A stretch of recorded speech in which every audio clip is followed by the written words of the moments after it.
మహిళల్లో ఉన్న అభద్రతా భావాన్ని పోగొట్టేలా ప్రత్యేక చర్యలు చేపడుతున్నట్లు మంత్రి సీతక్క తెలిపారు. మహిళలకు రక్షణ, సామాజిక భద్రత కల్పించేలా తమ ప్రభుత్వం కృషి చేస్తుందని అన్నారు. శిక్షణ ఏకకాలంలో అమలైతే క్రైమ్ రేటు తగ్గుతుందని, మహిళల మీద దాడులు జరిగితే సత్వర న్యాయం జరిగేలా చర్యలు తీసుకుంటామని మంత్రి సీతక్క స్పష్టం చేశారు.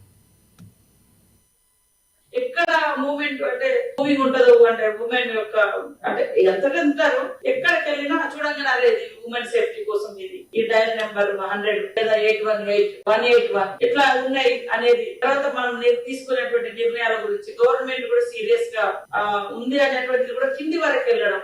ఒక తప్పు చేయాలి ఒకటి ఎట్లుందంటే ఇంట్లో కూడా మనము సేఫ్టీ ఉంటున్నాం అనే భరోసా లేకుండా పోతుంది. ఆ మైండ్ సెట్ అట్లా అలవాటు అయిపోయింది. ఈ సెల్స్ చూడము, బ్యాడ్ వీడియోస్ చూడడం, వాడు ఎంత దుర్మార్గుడు అంటే బిడ్డను ఆ వీడియో చూసి ఊర్లో ఇది సాధ్యమైతే లేదు, వాడికి ఇష్టం ఉన్నట్టు లైఫ్ అని 4-5 రోజుల ముందు ఇక్కడికి వచ్చి హైదరాబాద్ కు ఆ 4-5 రోజుల కూతురు బయట తీసుకుపోయి ఎట్టి చంపేసి దాని కారణం వాడు రోజు వీడియోలు చూస్తాడు.